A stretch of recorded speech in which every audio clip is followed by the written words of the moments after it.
What's up guys, Asian here again with another build video. This is another Magicka Sorcerer build that I'm using. This build does use a pet, and this is a heavy attack build, so instead of a spammable, you'll be using your Lightning Staff's heavy attack to maintain your Magicka basically up until you get to the execute phase, where you're going to basically trade your heavy attack for the execute spammable. As with all of our other guide videos, we'll be going over gear, skill sets, stats, and CP points. Starting off first with gear. Since this is a pet build, I'm going to be using Necropotence. All divines, you can use infused on your large pieces, your chest and legs. It's not a bad idea. DPS difference is marginal and you get some extra magicka. Monster helm, using Valakhan Scorias, one heavy, one medium, for the Undaunted passive boost to your stats. So, question that a lot of people ask me is, why not Lambris? Lambris DPS, the key behind Lambris being best in slot for sorcerers is that you can double dip into Lambris. So you can see here Lambris when you deal flame or shock damage. So if you have both flame and shock damage, you can basically double proc. Basically what happens is you have both the flame proc and the shock proc, and they're basically independent of each other. So you really, if you want to make the most out of Lambris, you want to proc both of them. This build does not have any source of flame damage. There's no flame damage source except for your light attacks from your Inferno Staff. Your Inferno Staff you're not going to be heavy attacking with. You're going to be heavy attacking with your Lightning Staff. The only time you'll actually use your Inferno Staff is during the spammable, your execute phase, when you're light attack weaving. So there's really no point in running Lambris since you're only getting half of the full effect. So instead we're going to be using Scorias, which basically pulls more or less the same DPS as Lambris, but you get an extra 1064 health, making you a lot more survivable.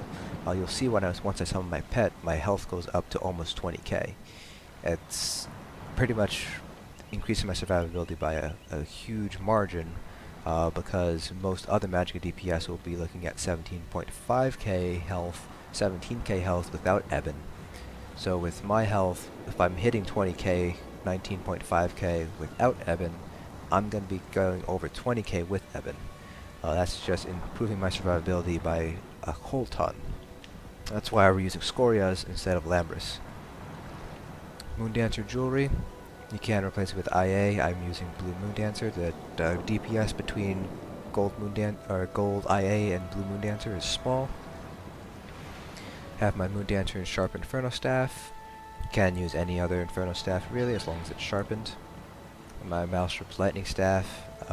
This is basically key for a heavy attack build. If you don't have a VMA Lightning Staff, you can still use a heavy attack build, but your DPS is going to drop by a lot just because you're losing out on the Crushing Wall enchantment. Stats here, 64 points into Magicka, don't need any points into health. I'm well above the 17k minimum for Vet Trials here, at 18.5 thanks to the Scorias.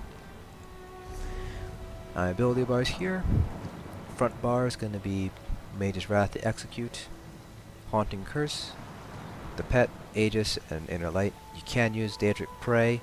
I'm using Haunting Curse mainly because I do have non-pet builds that I use for fights where I can't use my pet. So this gives me some increased flexibility. You can use Daedric Prey if you want to. I find that through my testing, you pull similar DPS, but with Haunting Curse you get the added benefit of being able to use it on your non-pet builds. So I would recommend Haunting Curse over Daedric Prey even on pet builds. Ultimate here is going to be the Destro ulti, just so we can get access to the Ancient Knowledge passive. Back bar, Liquid Lightning, Elemental Blockade. Got a double bar, your Familiar and Aegis, and I have a shield here. For the purposes of DPS testing, we'll be using Elemental Drain instead of a shield. And again, we're going to be using the Destro ulti in order to take full advantage of the Ancient Knowledge passive. CP points, 75 points into Arcanus, 75 into Tenacity. Don't waste those 25 extra points to get that 1% bonus. It's not worth it. You can dump those points elsewhere. 7 in Mooncalf, 4 in Healthy. Probably going to move those out, but for right now they're there. 29 into Warlord, reducing the cost of break free. Remember, as a Magicka toon, your stamina pools are very limited. You'll be doing a lot of breaking free in endgame content, so reducing that cost is going to help maintain your stamina pool. Same thing with Tumbling to reduce cost of roll dodge, and again, Shadow Ward, reducing cost of block for block casting. Since this is a heavy attack build, when those fights where you are going to be block casting, you're kind of a fish out of water. You're not going to be able to do much besides block, so it might be useful to put points into Shadow Ward. Blue CPs, 34 into Elfborn, 56 into Elemental Expert, 19 into Staff Expert, 26 into Master at Arms. I'm not sure if heavy attacks with the Lightning Staff counts as direct damage, but it's useful to have it in Master at Arms anyways, because for any other builds you might have that are going to be using a spammable instead of a heavy attack. 75 into Thaumaturge. For the Exploiter passive, there's some debate whether Exploiter is absolutely necessary in this patch for a Magicka DPS, for Magicka Sorcerers. What I've heard is that you can actually get away without Exploiter, put some more points into Master at Arms or Staff Expert to increase damage that your Light Weaving is doing. But that's all kind of stuff I've heard. I haven't actually tested it out yet, and I believe it is probably going to be based on your group composition and how high you can get that lightning wall uptime. For your warrior CPs, it's important to put points into Hardy and Elemental Defender before Thick-Skinned and Ironclad. There's some sort of bug where if you don't do that, you do it the other way around, you get less damage mitigation. So make sure to put points into Hardy and Elemental Defender first.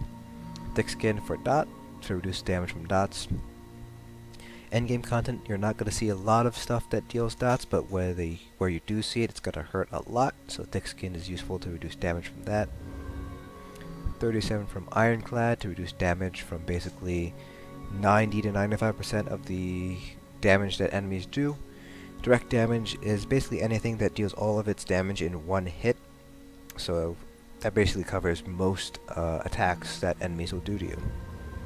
And Bastion, to help increase our survivability with our damage shield, increasing our damage shield's size.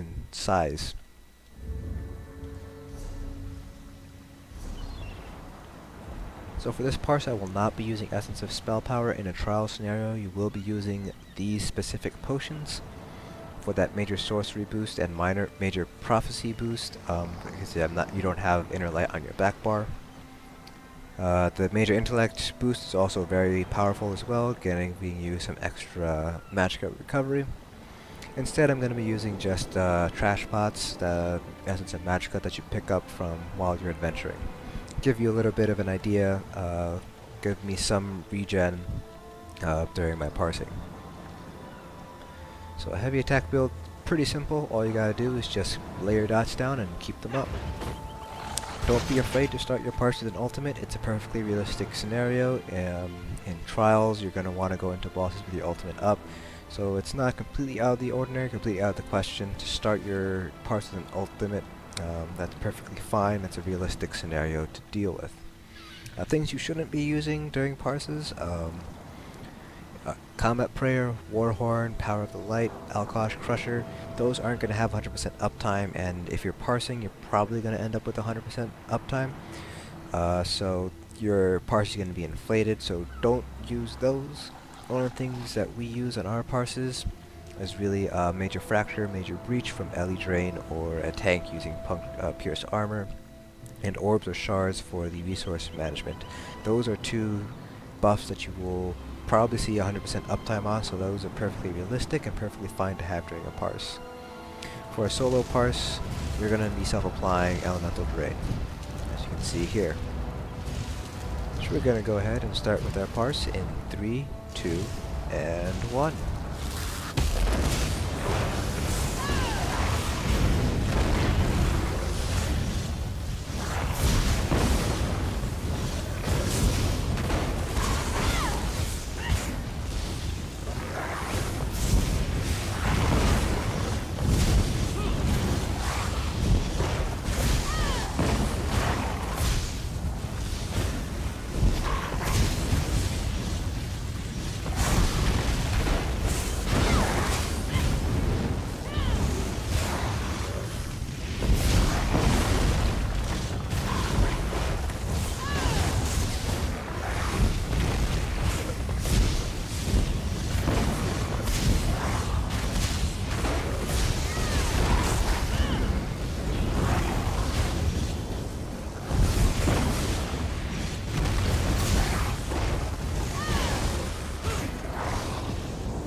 So there you go. That is a heavy attack build rotation. Gonna go over the parts real quick under combat metrics, so you can kind of see what I'm looking at. 92% uptime on my Volatile Familiar, that's a pretty good percentage. It's going to be hard to get 100% uptime, so 90 is a pretty good number to shoot for. See here, Liquid Lightning, Blockade of Storms, Heavy Attack, Familiar Pulse. These are all pretty standard numbers here for a heavy attack build. So a lot of your damage is going to be coming from that instead. See your Scorias makes up about 4.5. Anywhere between 4 to 5% of my DPS is going to be from the Scorias proc, and that's pretty similar when you're using Labris as well. And 29.4k. Remember, this is without major sorcery and without things like Combat Prayer and Warhorn, so with those buffs up, you're definitely going to see a higher DPS. So that's it for this build video. Make sure to practice your rotations, and I'll see you guys in the next dungeon.